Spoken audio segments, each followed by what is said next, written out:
Okay, recording is in progress. So I just wanted to give a little bit of background about what UpRISE is for those of you who might not know.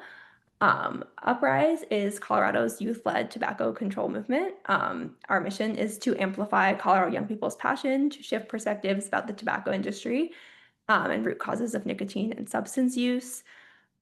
So we're a youth-led movement, and we have coalitions or groups of young people that complete UpRISE workbooks throughout the state at schools and community-serving organizations where young people work with an adult facilitator to identify the root cause of youth tobacco or nicotine use in their community and then make action and advocate for change around that root cause in their community.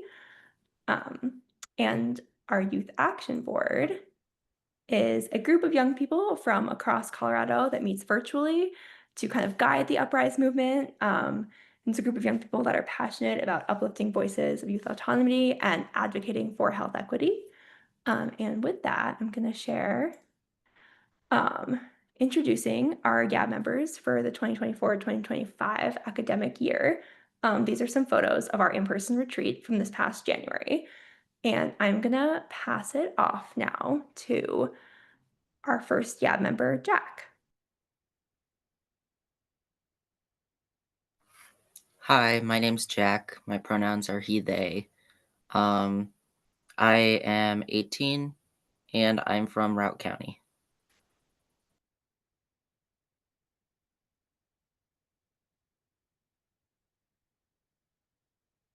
Perfect. Thank you, Jack.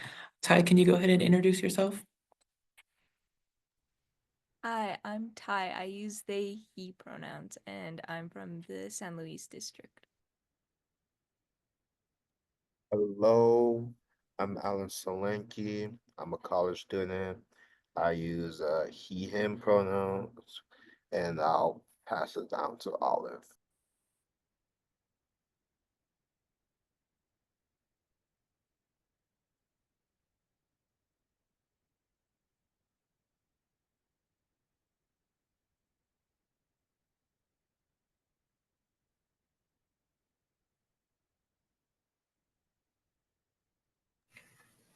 Sorry about that. My computer is really slow.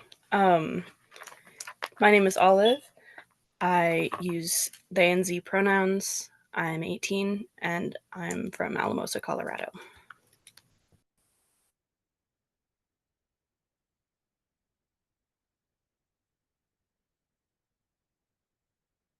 Perfect. Tyler, can you go ahead and introduce yourself real quick? Yeah. Hi, I'm Tyler Tillman. I am 14 and I'm in part of the Jeffco Schools District. And I don't think there's anybody else to give it to. No worries. And my name is Dionisio Taitsuno Samora. I co-facilitate the UpRISE Youth Action Board alongside Gabby. And thank you all again so much for joining us here tonight. And thank you for introducing yourselves, YAB members. Right now, we're going to go ahead and give a little bit more background on what third spaces are. And I'm going to go ahead and pass it off to Jack to share a little bit about what are third spaces and also how they're a protective factor for young people. So third spaces are anywhere that is outside of work, school, or home.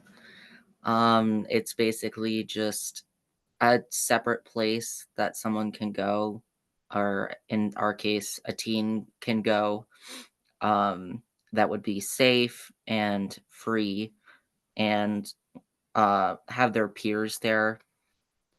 Some examples would be malls, libraries, parks, queer centers, after-school programs, community centers, and a lot of the time we see other places being used as third spaces like coffee shops and things like that.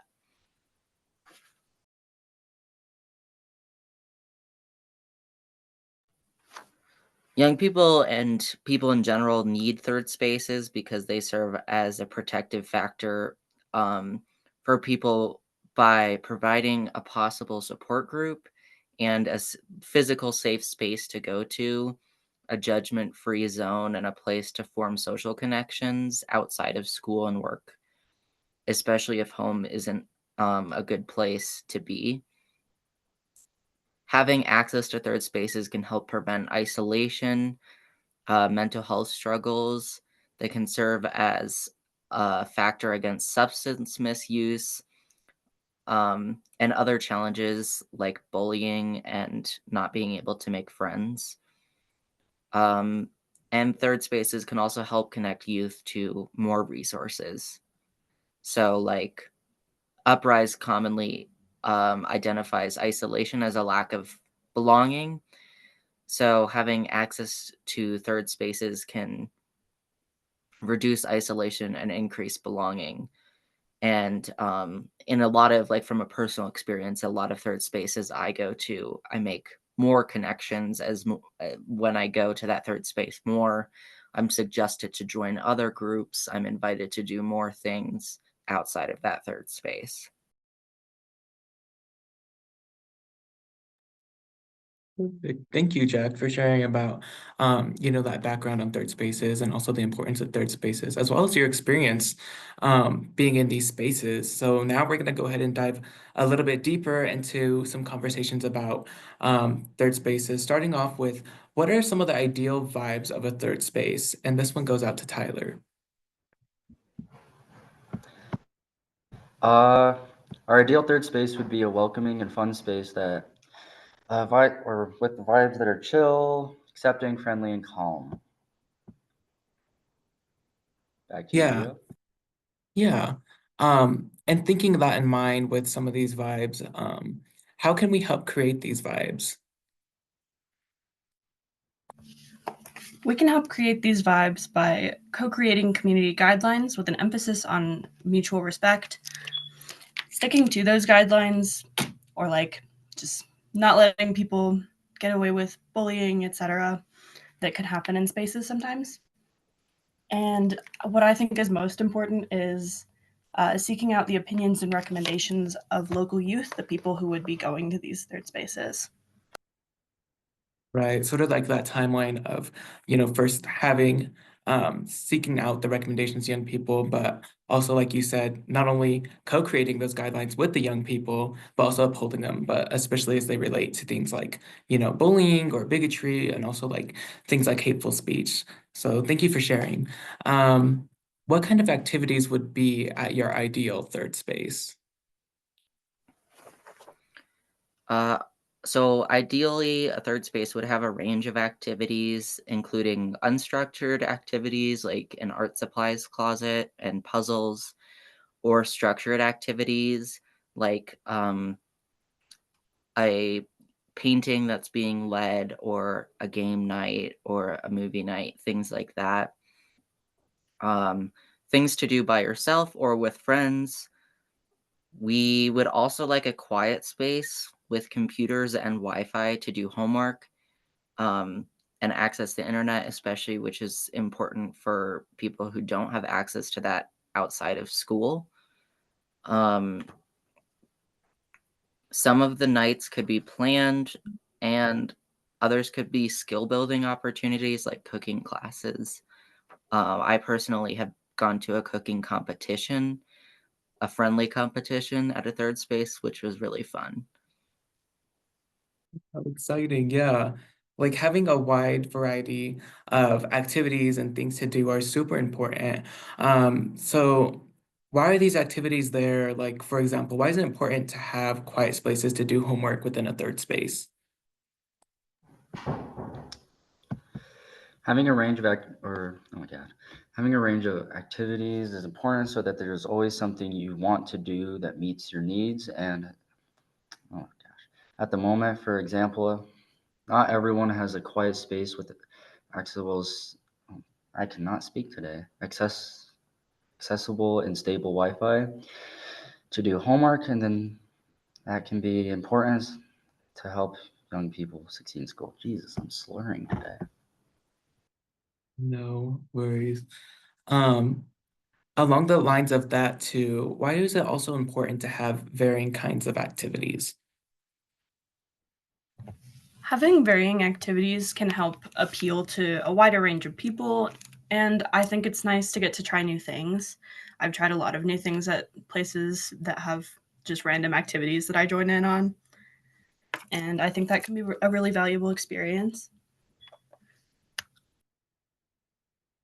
Yeah, and also having that variety of like opt-in stuff. Did you want to add a little bit more on that, Holly? I saw you come back off mute again. Yeah, I was just gonna say also that I had forgotten to mention having activities available on varying days and not just one day of the week, because I know that for some reason all of my activities always end up on like a Thursday night. That's always when everything is scheduled for, and it can make it hard to show up to all the things that I want to go to because they're all scheduled for like the same time. So having them on a variety of days can help make it more accessible. Mm-hmm. And not to mention too that not everybody wants to participate in a structured activity every day. And also like having that ability to choose what we want to do makes that space more welcoming and like ultimately, like you said, more accessible. So when we think about our ideal third space, who is there and specifically what other young people are there? So our ideal third space is attended by a diverse group of young people to help create a space where everyone feels welcome. All participants would have diverse perspectives and lived experiences. This includes, age, gender, race, sexuality. Um, the space would also have clear and defined age groups with certain activities for certain age groups and not grouping together middle schoolers with seniors in high school. Yeah, and we're actually gonna expand a little bit more on that and seeing why is it important to have defined age groups for youth in the space. And do you have an experience related to this recommendation? I just know it's an ongoing problem, a struggle for third spaces where we want as much engagement as possible, so we open up the nights to everybody. But then we have an awkward situation where there's a 12-year-old with a bunch of 17-year-olds or a 16-year-old with a bunch of 13-year-olds, and it just creates an unwelcome space for the person who feels like they're the odd one out. Mm-hmm. Did anyone else want to add anything? I think if we're talking about defined age groups and stuff, personally, I just think that it makes for more comfortable and equal dynamics between people. There's less of like an older sibling vibe or like a I have to take care of these people, or like it can just make it more comfortable to have conversations, be more open-minded, and make closer bonds. Mm-hmm. And also thinking about that too within those dynamics, what do we think about this? This is when we're thinking about adults in the space. Who is there when it comes to conversation around adults in a third space? The adults in the space are trusted adults who feel comfortable going, or for people that go oh my gosh. they're people that you are comfortable talking to mainly. Is like, and we also think it's important that the number of adults presented in the space is appropriate for the number of youth and isn't overwhelming, really. If that makes sense. Yeah. So with those recommendations in mind, why are those recommendations important and how can the adults in the space impact the youth experience? We think it's important that there aren't too many adults in the youth-focused space because this can create a dynamic that is sometimes uncomfortable for youth. At sometimes when there's too many adults, it can feel like we're being surveilled, and honestly, nobody wants to be surveilled. You just want to be free. And furthermore, it's important that adults in this space be caring and do their best to be trusted adults. Adults can be trusted by being accepting, just accept people, and they can also be trusted by listening to youth because nowadays not a lot of youth get listened to. It's more like they just like you say one thing, it goes to the ear, comes out the other, and youth just want to be listened to. And it's providing support without judgment because a lot of us love to support, but like in the back of our heads, we judge, just providing support with no judgment. It's like what the adults could do in these spaces. Yeah. And thank you for sharing that. We're gonna switch some gears up just a little bit and talk a little bit more about some of the logistics of third spaces. So I guess starting first off, where would this ideal third space be located at?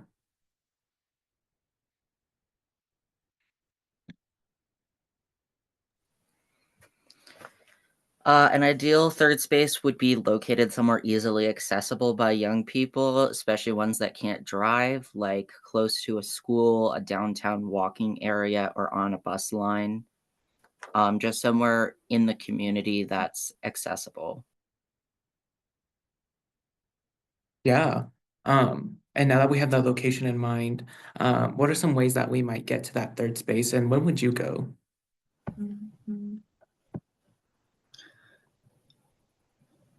It would be great if it was possible for young people to get to third spaces by walking, biking, public transportation, trains, etc. This can reduce challenges to accessing spaces as some people do not have the access to a car ride or something to get there. I would go to a third space probably after school, evenings, or like some days in the weekend. Yeah, for sure. Can you share a little bit more about why it's important to prioritize accessibility? Yeah. Accessibility. When we talk about accessibility, a lot of people think like the first thing we think of a lot of the time is like ADA accessible, which is very important, of course. But we're also talking about things like having a sensory friendly environment, being somewhere that people can easily get to, having things like Wi-Fi and food that people might not have readily accessible, and basically just helping to make everyone feel safe and comfortable and all of that fun stuff. Yeah, it's really about, like you said, creating a space that's accessible for everyone and having the increased sense of connection and increased sense of belonging can ultimately create community. And I think that's very important. Thank you for sharing. Um, and now we're going to go ahead and share out some key recommendations of our ideal third spaces.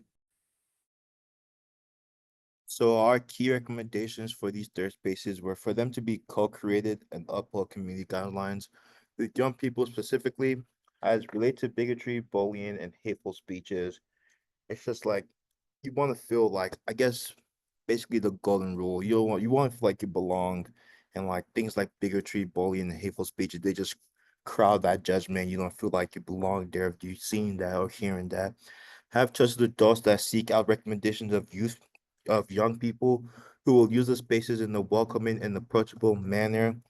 As I said before, trusted adults, you want to be supported, you want to feel like you're heard, not just listened to. It's better to be heard than just be listened to. And then have defined age groups with age appropriate activities.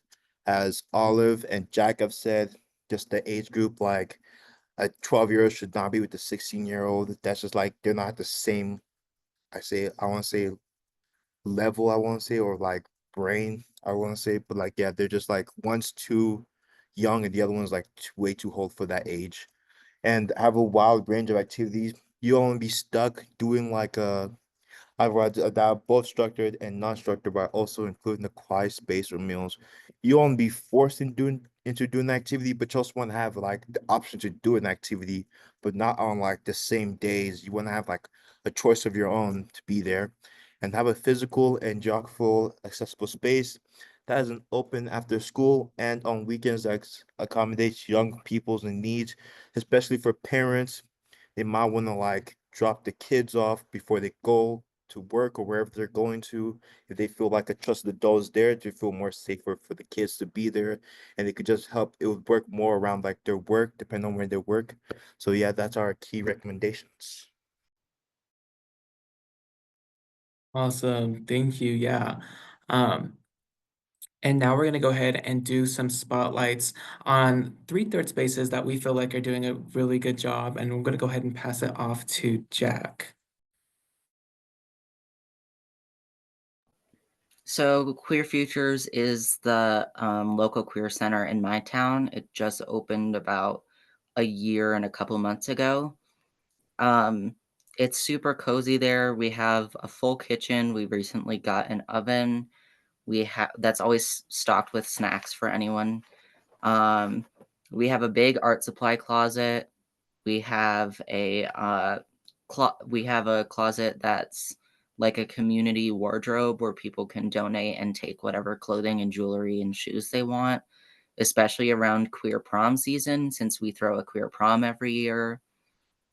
Um, we've had activities for family nights. We've had activities that are 18 plus. We've had activities that are 16 plus. We have a very wide range of age groups, um, including ones that are all ages and ones that are not. So big variations there. We have open hangout hours. Some are 18 and under, and some are 21 and under, and some are 18 and up. Often they're advertised to do homework at or get other types of work done in a different setting just because it's really nice. We listen to music, there's food. We do group field trips. We've done a climbing night, bowling. This summer we're going hiking. We do barbecue sometimes because the back has like a whole grill and a fire pit set up. We've done movie watch parties and game nights, lots of arts and crafts. Um, and we do have surveys that we put out multiple times a year and a youth advisory group so we can constantly get the feedback of the people we're trying to cater to in the community to throw these events. And drop-in hours are often around after school, but we try to have events on different days at different times, like Olive said, just so we can have people come if they have a regular swim practice on Wednesday. They're not always missing a Wednesday event at Queer Futures. Awesome. Yeah, thank you. Shout out Queer Futures and also shout out TAC 212.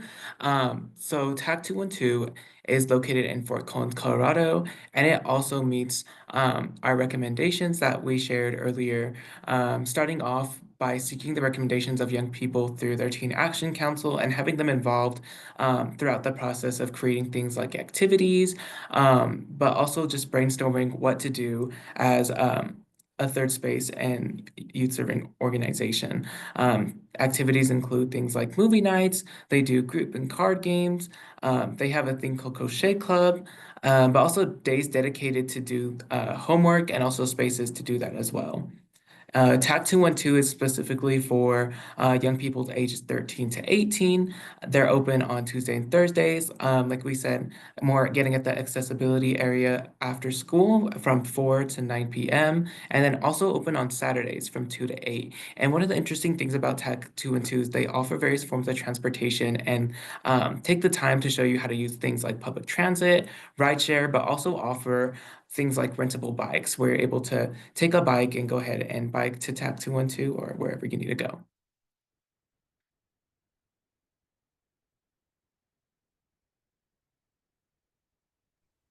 Awesome. Thank you, Gio, and Jack for sharing about those third spaces. I'm just going to round it out by talking about the Sun Valley Youth Center in Denver, in the Sun Valley neighborhood of Denver, Colorado. And the Sun Valley Youth Center is a third space focused on young people that is situated more within like a traditional community center type of space. And so the Sun Valley Youth Center was created because there was a large need from the community and a lot of people saying that they felt they needed a space where young people could go after school and specifically over the summer that was safe, accessible to them, like cost-wise, and had fun and engaging activities for them to do. And so that is what the Sun Valley Youth Center is. It also is kind of like I said, a little bit more of that traditional community center that has a lot of different resources for young people who are in need of different types of like mental health, substance use, career, or education support. And so in addition to like having a space to do homework with Wi-Fi and computers and help for homework, they also have mental health resources. So like counselors or people who are certified to talk about mental health with young people and substance use with young people. They also offer career support and life skills classes, kind of aimed at helping young people kind of transition after high school to a work opportunity or further education or vocational training. They also offer movie and game nights and cookouts and group meals. And since this is the Sun Valley Youth Center is kind of located near the Sun Valley People's Hub, which is the general community center for the community, they often invite the entire community. So like parents, families, just general residents to come and enjoy those events as well. And like I said, there are adults in the space that are certified in substance use and counseling, as well as other types of trusted adults that are able to provide support, like social support and homework support and things like that. They also do break their programming into 3 distinct age groups. So elementary, middle school, and high school age groups. So kind of getting back to that recommendation that our YAB members discussed, they have age appropriate activities for each different age group and kind of equal amounts of young people per age group doing those activities so that this doesn't feel exclusionary to anybody. And for logistics and accessibility, the Sun Valley Youth Center is located centrally within the Sun Valley community, so it's relatively easy to get to for those who live there. And they offer a sliding scale payment for programming, so it's kind of pay what you can, which makes it accessible for young people, as well as they offer programming specifically after school and over the summer. So those times when young people are not in school, so they have a fun and safe space to enjoy. Okay, well, thank y'all for so much for listening. We are going to turn it over to our Q&A. We have a couple questions in there already, but if you have anything that you would like to ask our GAB members, please feel free to go ahead and put it in the Q&A box. And then we just have one in here about if the slide deck will be available after the presentation. And it will, so you will all get an email with a link to the recording and the slides as well. And then our first question for our YAB members is, what is your favorite thing to do in your free time that you would want to have in a third space that you go to? So if anybody wants, you can just feel free to hop off mute and let us know what your favorite activity to do in your free time is. For me, I would say my favorite is to like, I love reading comics. I'm a Deadpool fan till I die. I love reading comics. So it'd just be great, like if there's comics like in the third place for you to like read and just like you return them, or like somebody brings comics and then like it's an exchange kind of. But yeah, or just comics to tea. But like yeah, I just love reading comics. So I'd say that's what I would say for me. Awesome. Thanks, Alan. Does anybody have anything else they want to share? Me personally, I love a little arts and crafts project. I love scrapbooking. I like drawing. There's a lot of like, and arts and crafts projects are also usually pretty easy to implement too. So that's my recommendation. I feel the same way, especially with like art supplies I don't have at home, like clay nights we've had where I don't have clay at home, but we get to go and make stuff with clay. Or I also like to go and work on my homework there, especially if I just feel like I need to get out of the house. We've also had sewing nights where we get together and someone brings a sewing machine and we have a bunch of sewing needles and supplies and everyone makes something, and it's pretty fun. Awesome. I love to hear about crafts. That's so fun. Thanks for sharing that. Does anybody want to share a response to what their favorite activity to do in their free time is before we move on to our next question? Yeah, I have one thing. I like to do research about like the universe specifically. I just like to like figure stuff out, read books about it, and watch videos and stuff about it. It's just like very interesting. Awesome. Thanks, Tyler. Okay, so our next question in the chat, which I'm gonna hit select answer live, so I think everyone will be able to see the question. But it says, what do you think are the best ways to let youth know about third spaces that are available? And there actually are a couple questions in the Q&A that are along the same vein, just about how can we let young people know that the space is available, where to advertise. Does anybody have any thoughts they want to share on that? So my town struggles with this since we're a small town, and our youth population is pretty small. Our youth population that wants to go to events for youth is even smaller. Um, we've found that having a mixture of posters up basically anywhere that youth and or their parents would see. So schools, grocery stores, downtown stores, like coffee shops, things like that. Also having social media is super important. We've seen like a direct link to posting about events and things that we do ahead of time on the social media and our attendance rate going up. Um, and it also is a good reminder because a lot of youth are on social media. So if they're scrolling and they forgot about the center, they might find a post and be like, oh, I can go to that. But the main thing, especially for big events like Queer Prom, which I mentioned, we found out that word of mouth is honestly the best way to get people to come. Having a select group of people that can go and spread the news and tell them to spread the news and so on is really important, just so every event has like a baseline of at least these 15 random people were invited.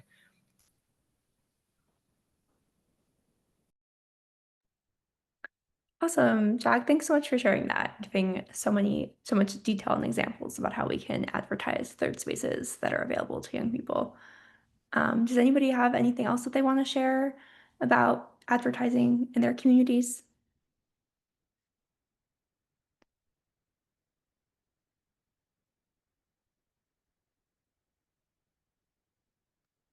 Okay, I think then we will jump to our next question, which I'm gonna also select answer live, so everyone should be able to see it in the like answered column of the Q&A.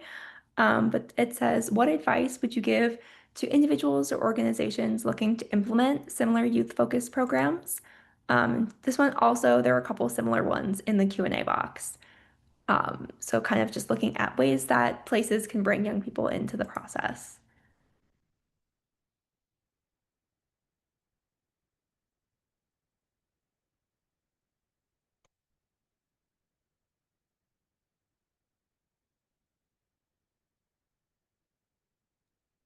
Could I rehear the question, please? Of course. What advice would you give to individuals or organizations looking to implement youth-focused programs?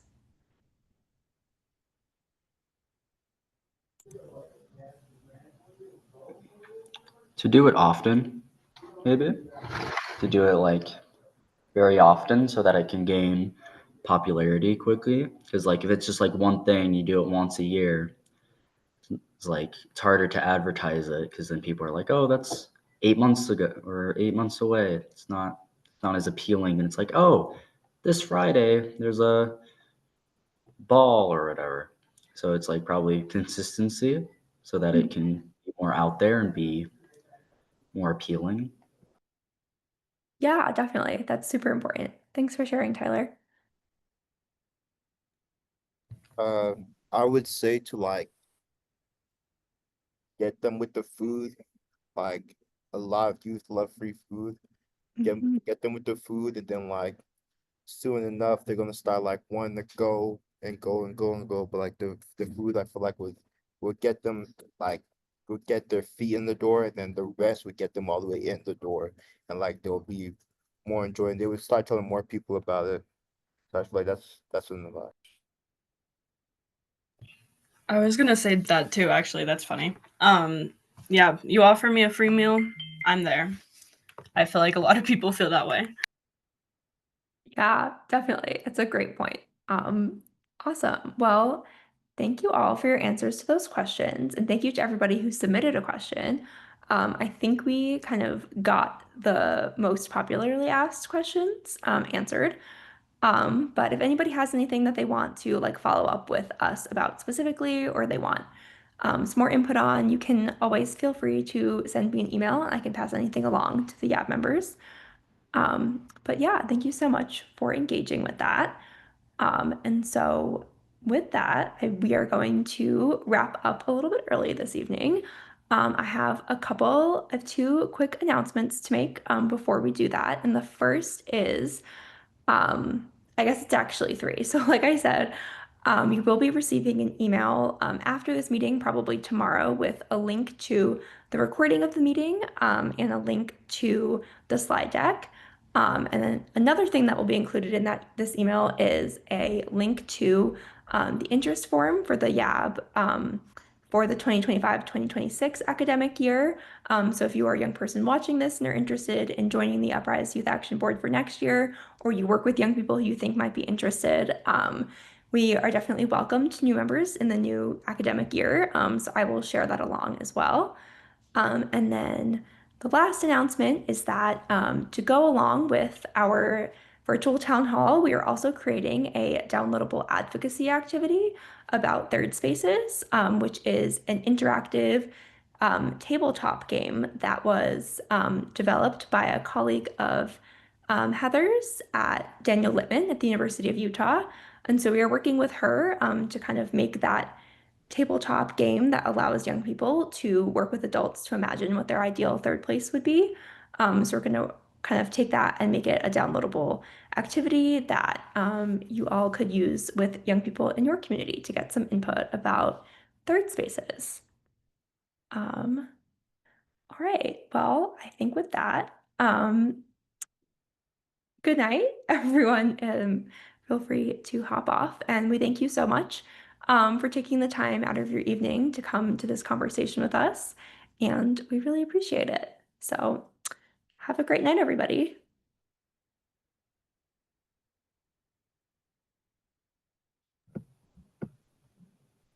Enjoy your evening. You all can stay on if you want.